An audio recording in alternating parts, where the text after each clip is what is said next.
Hey, it's a new episode of Superhero Deep Dive. I am your host, Jason, and I want to welcome you this week. I have a fun episode. I'm going to be talking about Savage Dragon. He's popular from the 90s, and I think he could still have some staying power today. Before I get into it, just want to put a quick disclaimer out there that these superhero deep dives are pulled from different sources across the internet and may or may not be completely complete.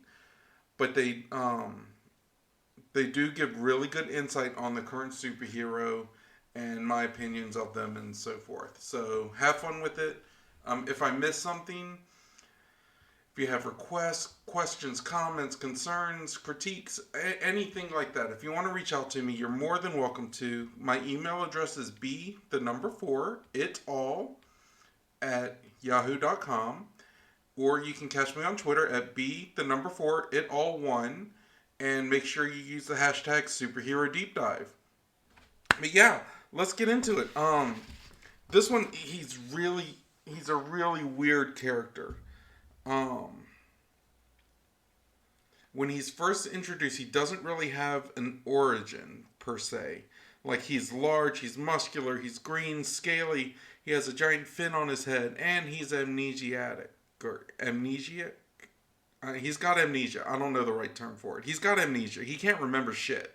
Um, so his origin is that he wakes up in a burning field in Chicago. Okay, so he wakes up, stuff's on fire around him. He decides, to become a police officer to fight superpowered bad guys. He was influenced by one of the other police officers that were around him, and the guy kind of took him in and was like, "You should really do this. You can be a vital addition to our police force." At first, he was kind of like working in a warehouse, but then he decided, like, let's do it. He just saw stuff going down, and he decided to do it. So yeah, that's really his origin for a long time, and it'll get better. He has at one point Savage Dragon met Spawn, and this is funny. He was sent to hell by his enemy, the Fiend, not WWE the Fiend. This guy was before that. So he gets sent to hell by a guy named the Fiend. Okay, in hell, um, Savage Dragon witnessed a fist fight between God and the devil. God wins, as he should. He's God, and God plainly says, "You don't fuck with God." Because if anyone can say that, it's God that would say that, right? Savage Dragon tried to ask about his identity, but God sent him back to Earth before he could. He's had a lot of like low level kind of things. He's a police officer, so there hasn't been like any real epic kind of things. He battles this gang called the Vicious Circle. They're He's got some supervillains that don't like him named Cyberface, because it almost reminds me of the Guardians of the Galaxy villain Taserface, Cyberface, um, and a guy named the Overlord. But there's nothing really defining in it. They're just stories that he goes on. I know that at one point one of his co-workers, one of his superiors, was trying to lead him on cases away from the Vicious Circle, because that guy was the Vicious Circle had influence on that guy and in the police department in general. So he was trying to kind of spin him away from that. He was created by Eric Larson, who created Spawn, and he's well known for his I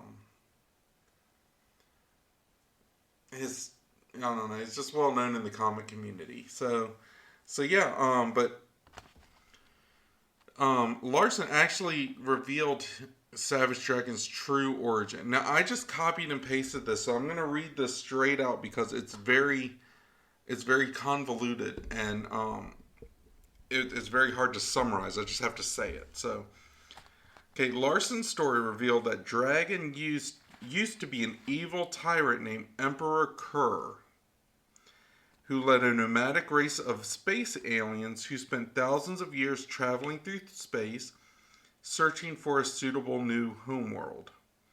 After Kerr had chosen Earth, which was perfect for their needs, he decided to go against his people's peaceful ways and slaughter all humans.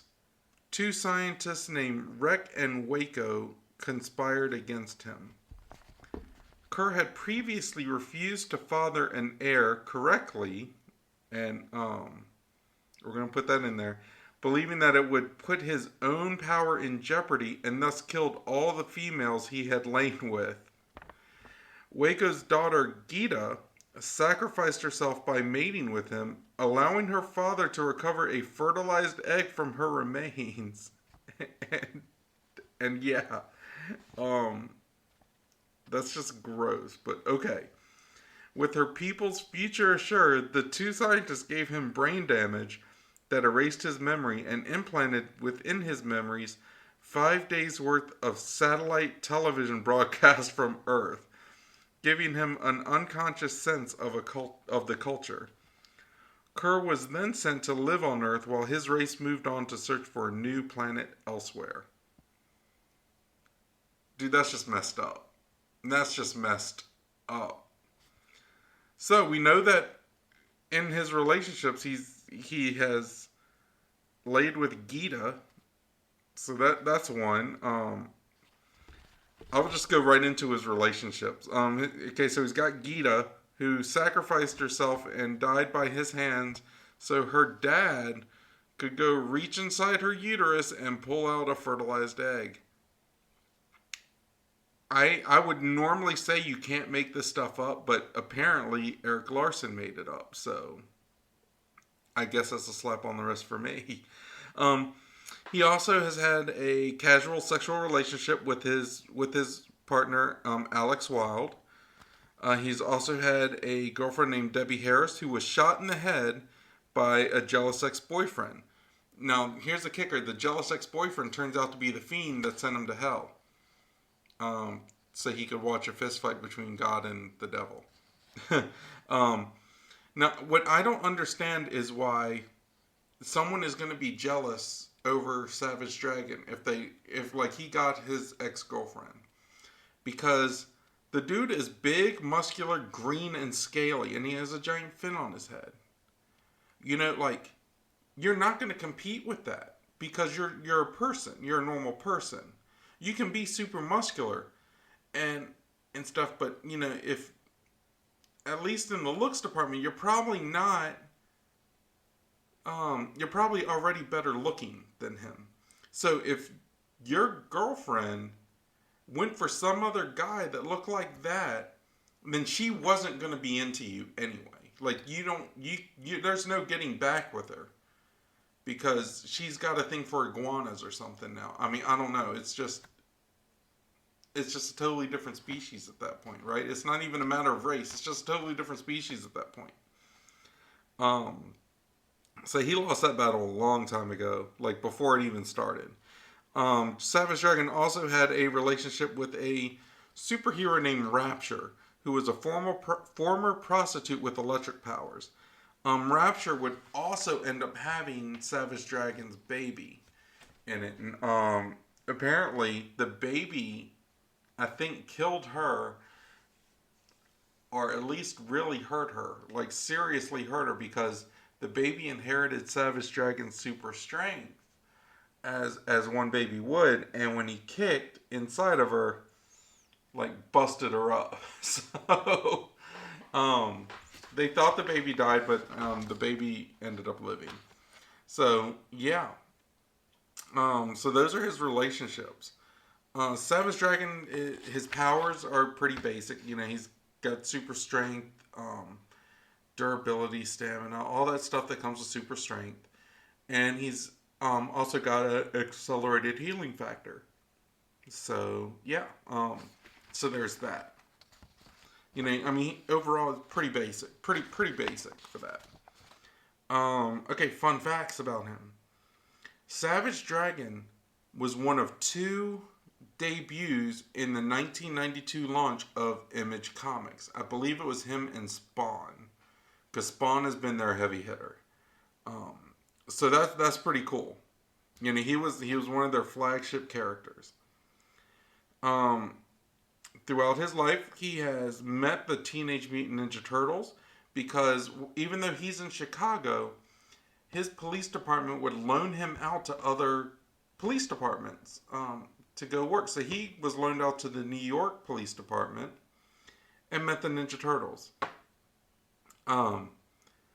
He's also known for getting hurt really badly in his battles, and then he'll just kind of disappear for a while he heals.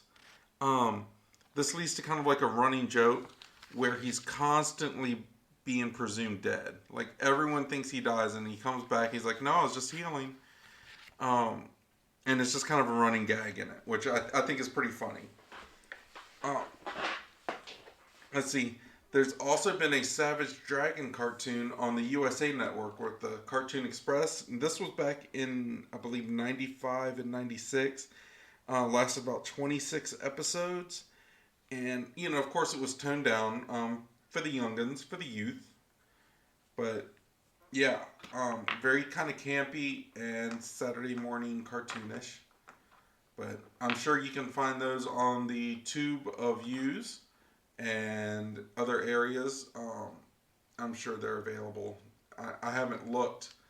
I don't know. Maybe I should now. Let me see. Let me go to the Tube of Views. And let's see, Savage Dragon. I can't believe I'm looking this up. Savage Dragon cartoon. There's a history. There is a playlist that's apparently was updated 2 days ago, called Savage Dragon Full Episodes, and it's like a playlist of 62 videos. I don't know if that's all of them. But yeah, there's a lot of stuff on here, so it's pretty cool. It is pretty cool. So yeah, there's that, and you know, I'm sure there's other places download, but I'm not going to advertise that on Superhero Deep Dive. But yeah, so those are some fun facts about him. You know, he's had a cartoon, he's done a bunch of stuff. His history is really crazy, but it hasn't been like so eventful. I mean, I scoured and I was just like, but these are just kind of normal battles. This is like a regular storyline. This isn't anything like defining in the character. So he definitely needs some of that. He needs something to help put him over. Now, power expansions. This is my favorite part of the show, where I take some time and do that.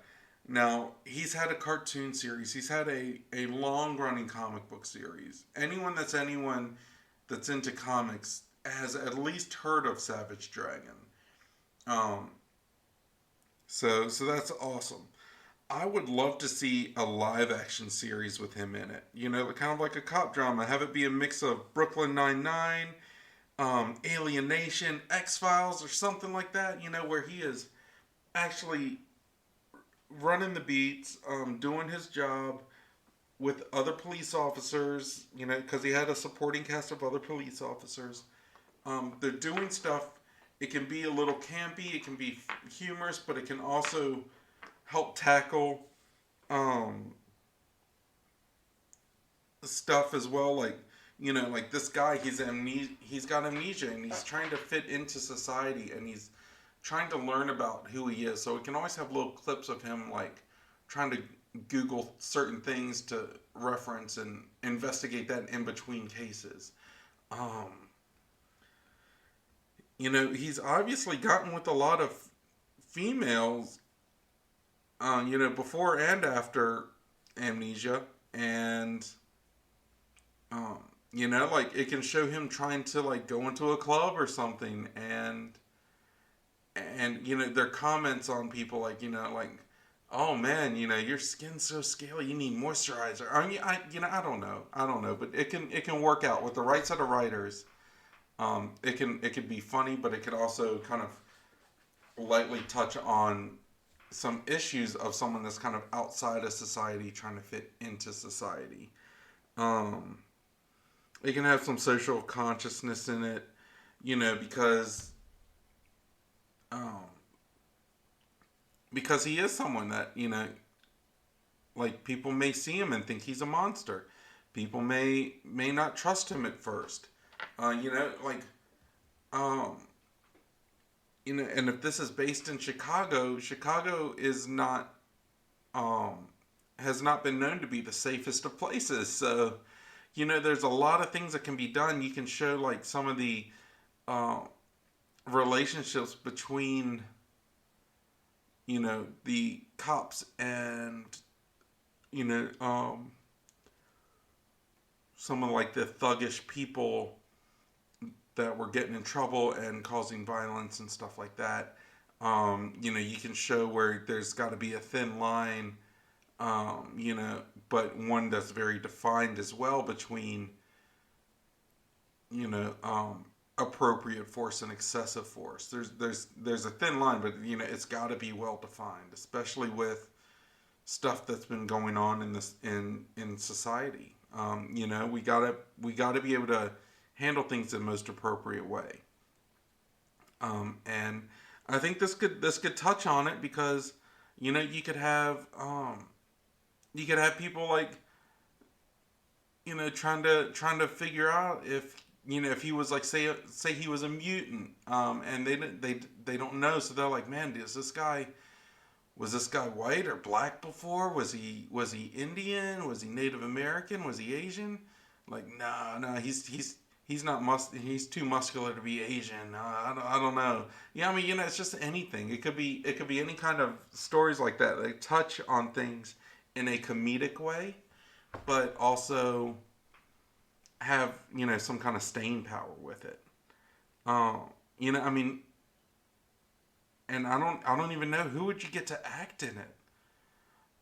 You'd want someone that would probably be able to talk kind of ambiguously. You know, like you don't want to cast. And I'm just saying, like, in order to touch on social issues, you don't want to cast someone that is um, that you can just I don't know the right way to say it, so please don't get offended at what I'm saying. I just don't know how to verbalize it. But someone that maybe that doesn't you can't tell by listening to them if they were black or white or whatever. Like there's no accent, there's no inflections that would normally fall into certain stereotypes of a specific race. That certain slang isn't used. It's very his dialogue is very inconspicuous. It's very much in a way that like, oh, he could easily be one or the other or any number of things. Um, so no one knows exactly how to respond to some of the things he's saying. He's also, with him being amnesiac, or I really don't know the word, with him having amnesia, he could be learning more and more things about it. Because I mean, you got to remember, the only thing that he had known before was implanted by satellite television. So it could be. What if he starts seeing something and like he starts breaking off into a Jerry Springer chant or something, because that's all over satellite TV. Um, I don't know. Just what do you guys think? How would you go about writing this character that's super strong, has a fin on his head, giant green scaly guy, can't remember what he was, so he wants to be a police officer, so he's out there trying to do good. But can the police officers really trust him? Because they don't know anything about him either. So what if he gets his memory back and it turns out he was that evil tyrant? Like he gets his memory back and so he just goes back to his old ways, then they're really hard up to try to stop him. Would they have to do some kind of like Batman type thing where they insist on knowing everyone's weakness, in order for them to trust them in any sort of capacity? Because like what happens if you go against us? I have to know how to put you down, so I can feel comfortable around. I mean, I don't know. It's just there's so many things I think that can happen. Like the door can be wide open with it, and I think that's part of the fun of the character. What do you guys think? How would you work on the Savage Dragon? Would you rather have an animated series again? Would you rather have it be more adult oriented? Like this guy has gotten in some stuff like where he has been like skewered on church pyres, and he's had chunks blown out of him and regenerated. Like he's had stuff that's going on, and like that's what I'm saying. Where would you go? What would you want to do with it? I don't think we need all the blood and gore, but at the same time, um, if it definitely doesn't need to be super campy either. Like but yeah, I think there's a lot that can be done with the character. I think that we can explore it in different ways, and I would love to hear what you guys think. So let me know. Email me at the number 4 it all at yahoo.com, or you can reach out to me on Twitter at b4itall1 and use the hashtag superherodeepdive. I look forward to hearing from you.